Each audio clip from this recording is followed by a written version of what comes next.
Well, hello everyone and welcome to episode 4 of Let's Go Somewhere. We're here in front of Dave's Records. I'm Gabby. I'm Rick. And we'll be your hosts for today's show. We're going to go inside and what are we going to do, Rick? We're going to see if we could get any of your collection of albums in there, see if they could buy any, and see if we can find some awesome music. All right, sounds like a plan. Let's go inside. Let's go. I'm bored. I'm hungry. Let's go somewhere!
Dave's Records is definitely one of Chicago's best hidden secrets, and consequently one of the best record stores as well.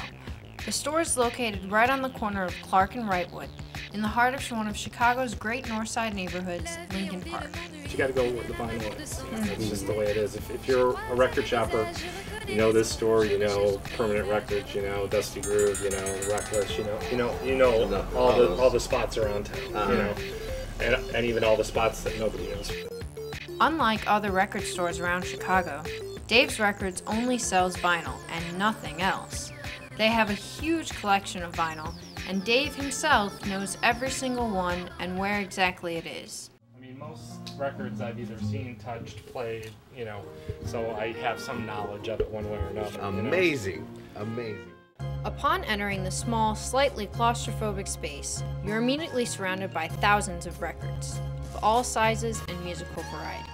On any given day, there are at least 40,000 titles to choose from, and new titles are added to the racks daily.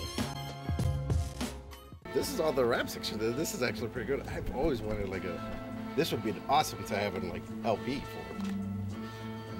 It's true, rap sounds really good on LP. Anything sounds good on LP though. People always say, do you have your catalog online? Can I look at it online? And say, no, if I look for stuff online, it's not the same thing. You go to the first page, there's 25 or 30 things on there, then you maybe click to the next page or something that you think about that, oh, maybe they have, powdering on something, anything silly, and then, you're kind of like tied to the way the database is set up and your own thoughts instead of at a record store where you just look through a bin and all of a sudden a cover comes up, you weren't even thinking about that record and it's something you wanted, or it's a cover that looks really interesting and you go, and you turn over the back and you read a little bit more and you go, maybe I need to go online and find out about this and see what it is. So it's a whole different kind of learning experience and a physical experience. I think that is very appealing. I heard this album's pretty decent. Protect the neck. Sometimes it gets dirty, so you never know. You got to protect it. Cash rules everything around me. Awesomeness. We'll hold on to this. How long have you been working in record stores? I started at Musicland in Woodfield back in 1984. It was right about the time that Thriller was coming out. Vinyl was still the major format, even in the major chain stores. And actually cassettes were taking over the market at that point, which people seem to forget nowadays. But there was a period of time where cassettes, because of boom boxes and Walkmans and I had a Kid and Frost car cassette. stereos, so I've been doing it, I guess that's 26 years, something like that, 27 years. Kanye West, not bad, I guess. Kanye West came to my high school and performed before he was famous. Nuh-uh. Jones, college prep. What? Yeah, it was ridiculous. And it was like everyone who had perfect attendance could go, and I had a perfect attendance for that month, and I gave it to someone else. And of course, I was perfect like, attendance whatever. people don't listen to hip hop or anything. Oh no, I just didn't know who Kanye West was. I was like, okay, you can This have to my this. bro Calvin. Calvin Brodus. Brodus. This store's been open 30 years. It used to be part of Secondhand Tunes, and I worked here. I've worked here for about 24 years, 25 years.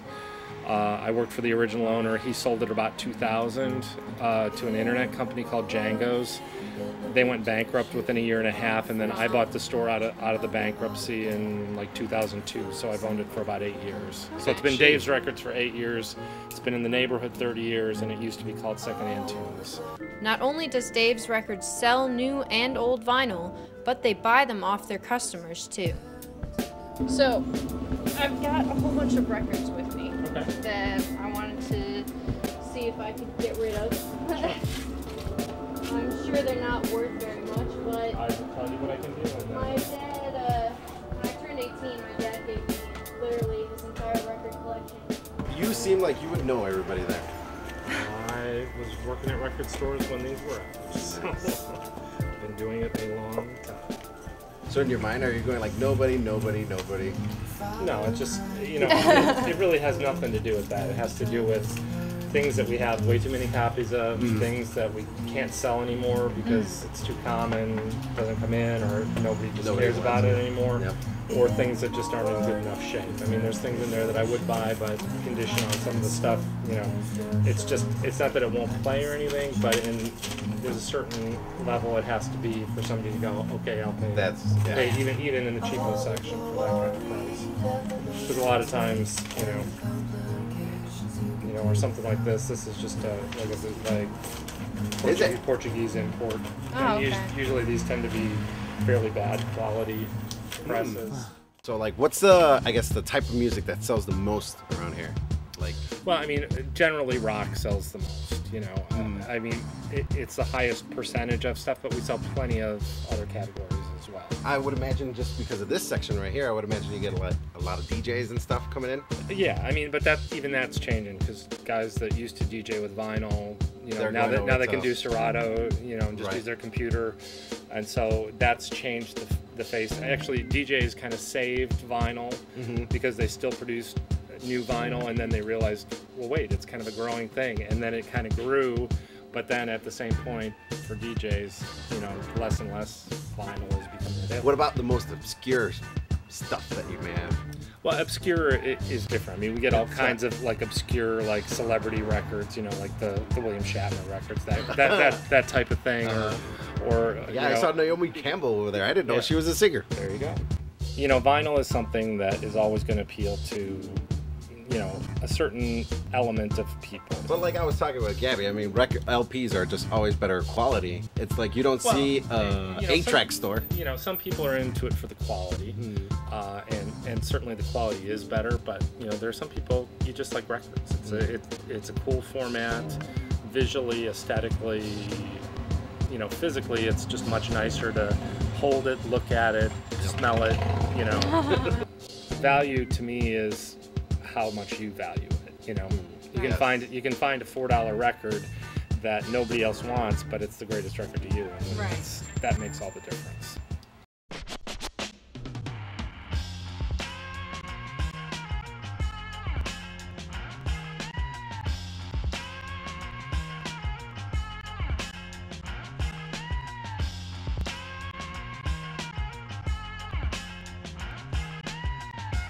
Alright, so we got some records at the Dave's Record Store. Nice ones. So now we're gonna head off and go bowling at Diversity Rock and Bowl. Are you excited, Rick? Yes, I'm gonna so kill you. Oh yeah? Yep. We'll have to see about that. Yes. Let's go.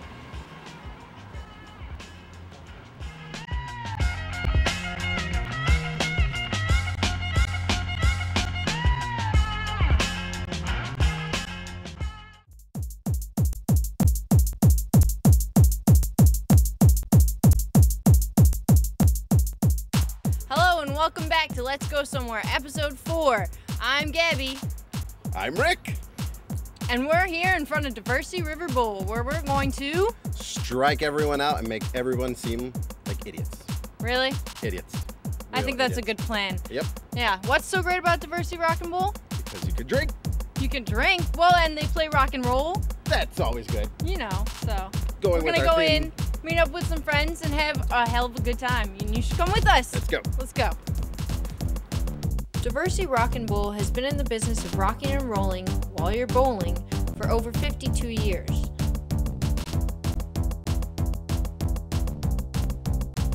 Owners Mark and Gary bought Diversey Bowl in 1986 and turned it into one of the hottest spots for bowling in the greater Chicago area. All right, who's first? Oreo. Oreo's first. This is touch sensitive. Batman. Batman.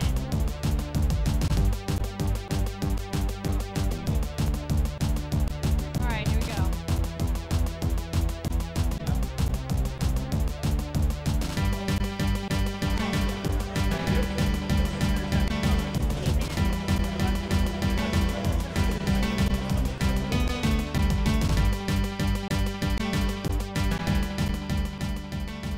Whether you're looking for a great bowling alley with cheap daily specials to hang out in, or a fun place to throw your next birthday or office party, Diversey River Bowl has it all.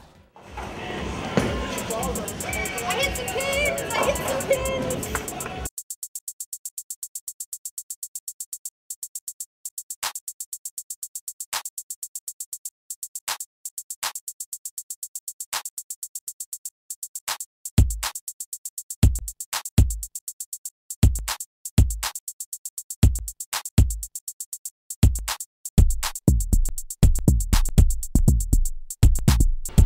Pressure's on, but he doesn't feel any.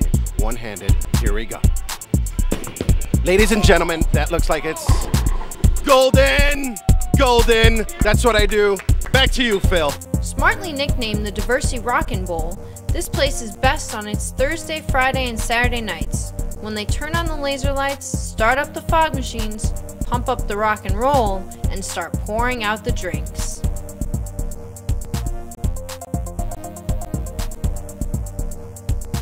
Here. Cheers. Bro. There you go.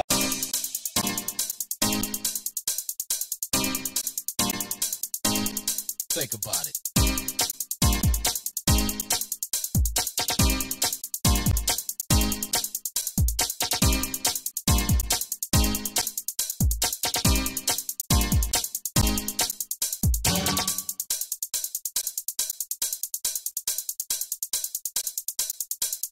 Think about it.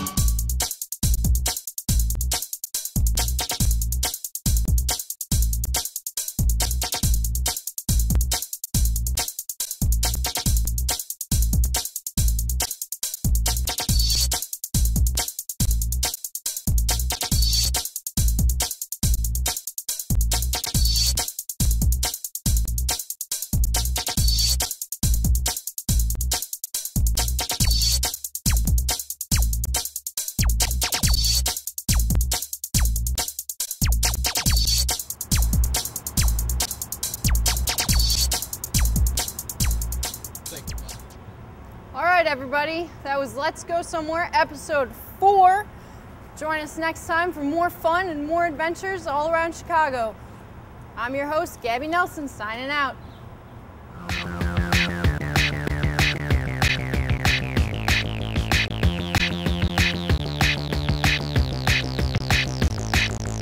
La vie, on vit le monde, oui, plus rien n'a vraiment de sens. Yeah!